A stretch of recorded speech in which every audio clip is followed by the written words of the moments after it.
반갑습니다.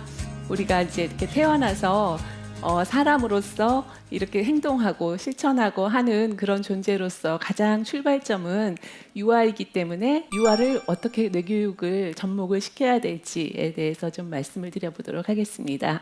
사회가 너무 빨리 변한다. 그 다음에 인공지능 시대에 우리는 어떻게 살아야 할 것인가. 4차 산업혁명 시대에 우리는 어떤 인재를 길러야 할 것인가 라고 하는 여러 가지 이야기들을 듣곤 합니다.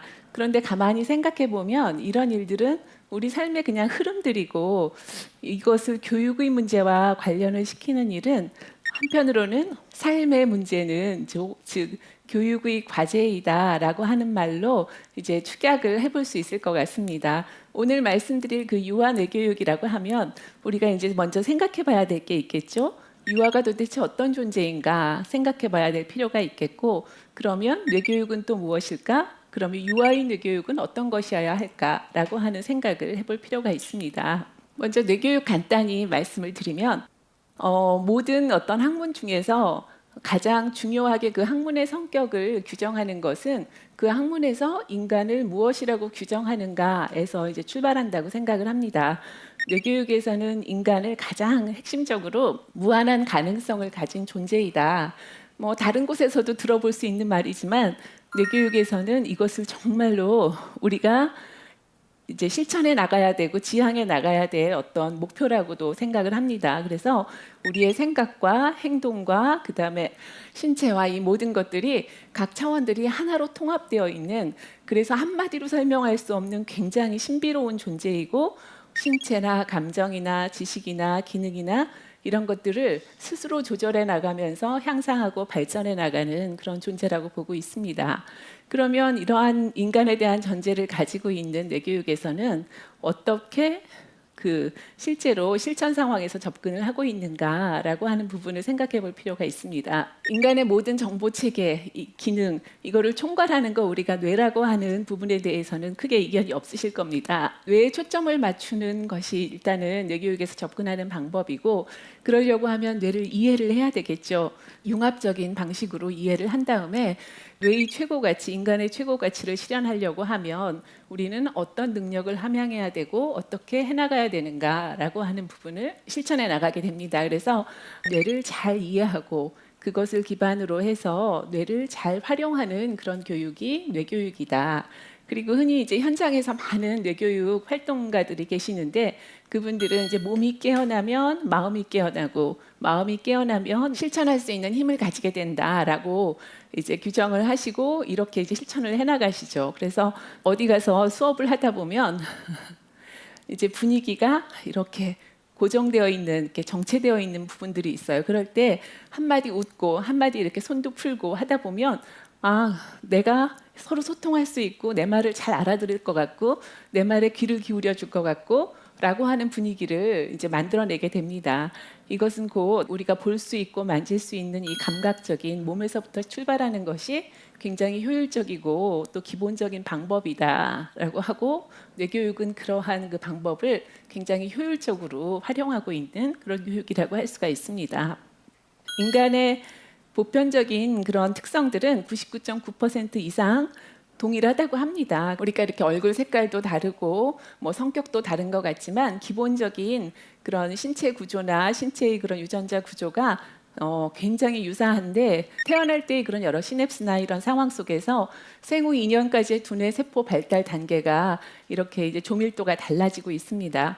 자연 성숙에 의해서도 달라지지만 여기에 어떤 환경적인 개입이 이루어지는가에 따라서도 또 양상이 매우 달라지게 됩니다. 그래서 인생 초기의 두뇌 발달이라고 하면 가장 우리가 이제 교육적 접근을 할 때 초점을 맞추어야 되는 것이 이 아이들은 이 안에서 어떻게 어떤 발달이 이루어지고 있는가를 이해하는 일일 것입니다. 그래서 환경의 중요성이라고 하는 말씀을 드리는데, 이때는 그 직접적인 상호작용에 의해서 두뇌 발달이 촉진이 됩니다. 그래서 요사이도 아이들 마사지법이라든지 이런 것들, 신체적인 접촉뿐만 아니라 중요 타자라고 하면 부모님도 계실 것이고 조부모님도 계실 것이고 주변에 자주 보는 그런 성인들이요, 혹은 친구들이요, 이런 중요 타자의 역할이 굉장히 이 아이의 뇌 발달에 아주 결정적인 역할을 한다고 합니다. 그리고 이 시기에는 우리가 인간이다 그럼 전두엽이라고 하는 그 대뇌의 사고작용에서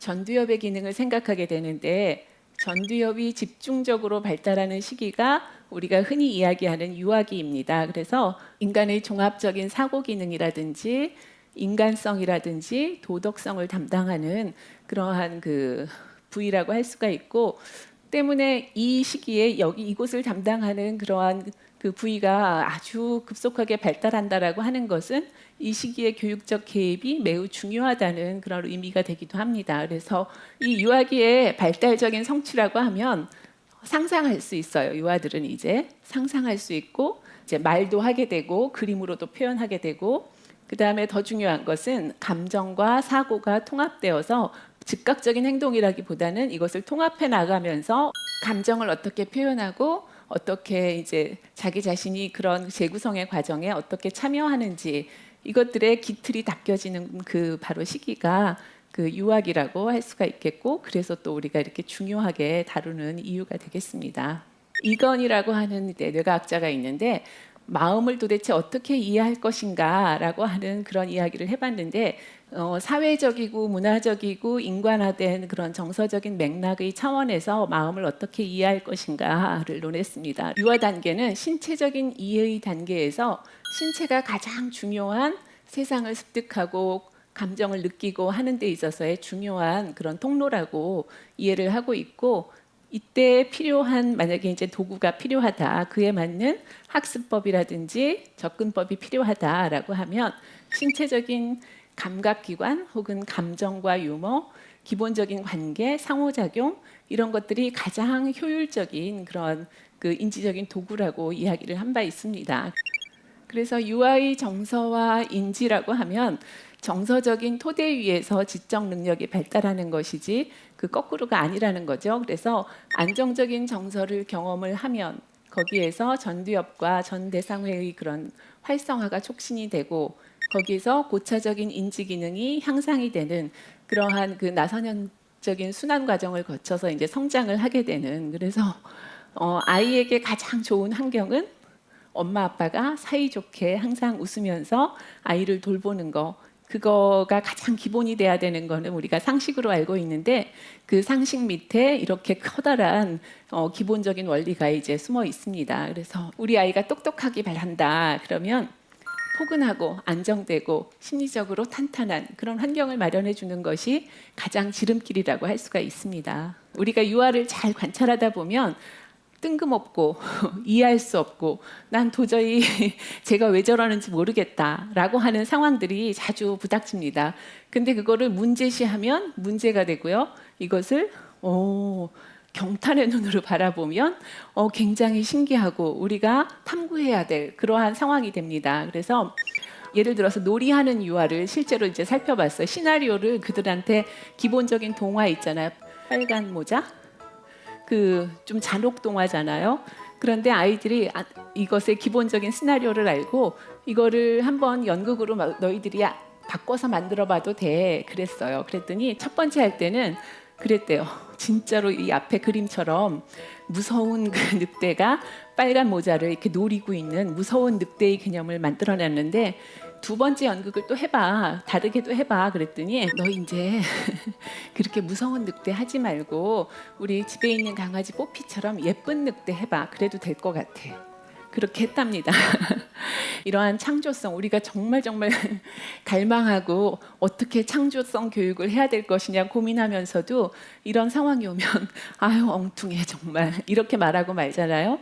그런데 그것이 아니라 거기에서 이게 바로 아이들의 생성적인 아이디어구나 이렇게 봐줄 때 아이들은 그걸 더 잘할 수 있고 더 그러한 방식으로 개방적으로 사고할 수 있고 허용적인 분위기 속에서 아이들의 창조적인 그런 능력이나 생성적인 능력이 이제 꽃이 핀다라고 하는 것 우리가 아이들을 잘 관찰해 보면 그런 지점들이 굉장히 많이 있습니다. 그 다음에 상황적 구체성을 기억하는 유아라고 하면 이건 뭐 어른도 마찬가지인데 아이의 경우에는 인지적인 그런 뭐 학습이나 이런 것들보다는 몸으로 감각으로 학습하는 것이 훨씬 더 유연하고 더 효율적입니다. 그래서 무궁화에 대한 이해를 유치원에서 배운다 그러는데 무궁화는 아홉과에 속해 높이는 2에서 4m야. 그 다음에 입은 막 어긋나 있어. 그러면 아이들은 어떨까요? 그렇구나. 무궁화는 어려운 거구나. 이렇게 돼요. 그런데 내가 뭔가 나무를 심고 선생님하고 막 끙끙대고 구덩이를 파고 먼지가 눈에 들어가고 옆에 친구하고 야 그렇게 파면 안 된다 그랬는데 물은 여기까지 부라 그랬는데 그러한 생생한 경험들을 통해서 이게 우리나라 꽃 무궁화야. 무궁화를 심을 때 너희 어땠어? 막 어떤 아이는 힘들었어요. 어떤 아이는 흙이 다 튀어서 더러웠어요. 여러 가지 표현을 하겠죠. 추후에 이 아이들의 무궁화의 개념은 잘 정착이 돼 있어요. 나의 체험 속에 있기 때문에. 우리가 체험학습이라고 하는 거는 직접 가서 뭘 하기만 하는 게 체험학습이 아니라 그렇게 그 상황 속에서 자기가 주인이 되는 그런 기억들을 가지게 하고 그것들을 존중해 주는 것.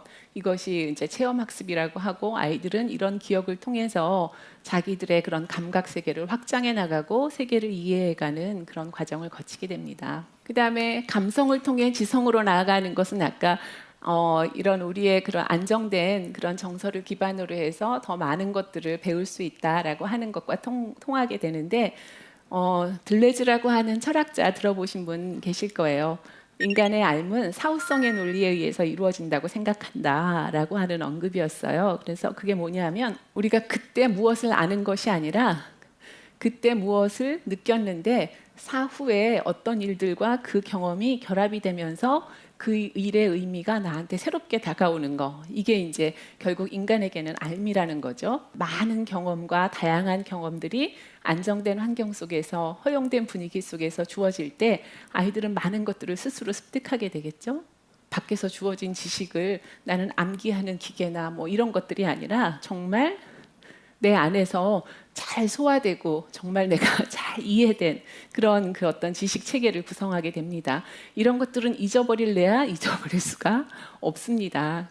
의미의 변환에 다양한 기회를 제공하는 것이 그리고 허용적인 분위기 속에서 그것을 제공하는 것이 유아들에게는 굉장히 중요한 그런 학습의 기회이고 그래서 정리를 좀 해보자면 유아 뇌교육의 초점이라고 하면 정서적인 안정을 바탕에 깔게 되는데 허용적인 상황 구성을 하도록 노력하고 우리가 의식적으로 긍정적이고 허용적인 언어를 사용하는 것만으로도 유아들에게는 굉장히 좋은 환경을 구성하는 것일 수 있고 그들 스스로 그러한 언어의 주체가 되도록 이끌어주는 것도 이제 뇌교육에서 지금 실천하고 있는 일입니다. 활발한 신체 활동이라고 하는 거 우리 뇌체조 특히 뇌체조 뭐 이런 도리도리 여러 가지 아이들이 하는 즐거운 활동들을 많이 하는데 어른들도 몸 활동을 하고 나면 이 마음이 싹 풀어지는 걸 느끼듯이 아이들은 그것들을 더 적극적으로 표현해내고 그것들을 자기화시킵니다. 그래서 어렸을 때 이렇게 유연하고 신체적으로 유연하고 사고가 유연하고 하는 활동들을 많이 이제 기회를 허용하는 것이 우리에게는 유아교육에서는 매우 중요하다 그렇게 생각이 들고요. 감각 훈련이라고 하면 정직하고 참다운 자기 체험을 이제 해내는 건데 그다음에 몸으로 상상하도록 하는 거 우리 유아 명상도 하고 뭐 자석 가지고도 우리가 그 보이지 않는 힘도 느끼고 하는 다양한 감각들을 이렇게 열고 개방하는 일 뇌교육에서 지금 하고 있는 일인데 이러한 그런 유아 뇌교육의 다양한 실천들이 지금까지 말씀드렸던 그 감정에서 감성에서 지성으로 나아가는 그런 발판을 닦는 굉장히 중요한 단계라고 할 수가 있겠습니다. 그래서 정리를 하자면 뇌교육에서는 신체와 정서와 인지를 통합적으로 접근을 하고 그럼으로써 내 안에서 이루어지는 일들이 누가 말해주는 것이 아니라 자기가 충분히 느낄 수 있도록 자기 이해를 해요. 자기 이해를 하면 그러면 나를 이렇게 만들고 싶다. 나는 이렇게 할 수가 있다. 라고 하는 부단한 실천 속에서 그게 자기 지식이 되고 자기 습관이 됩니다. 그러고 나면 결국은 자기를 조절하는 사람은 자기이고 자기를 가장 사랑하는 사람은 자기이고 나는 무엇을 해야 되는 것을 결정하고 해나갈 수 있는 그런 주인이 되는 곳으로 이제 나아가는 뇌교육에서는 그래서 궁극적으로 자기 이해를 기반으로 해서 자기 주인이 되는 그런 과정으로 나아가는 그런 실천을 하고 있는데 UI 단계에서는 그 바탕이 되는 그런 여러 가지 감성이라든지 감각이라든지 정서 안정이라든지 이런 것들을 추구하는 활동을 하고 있습니다. 그래서 한마디로 말씀드리면 뇌교육은 과연 무엇일까? 자기가 무한한 가능성을 가진 존재라고 하는 것을 자기가 알아야 돼요. 자각하고 자기 가치를 실현하도록 원리와 방법을 제공하는 바탕 교육의 의미를 가진 것이 뇌교육이다라는 생각을 하고 이렇게 정리를 하였습니다. 예, 경청해 주셔서 감사합니다.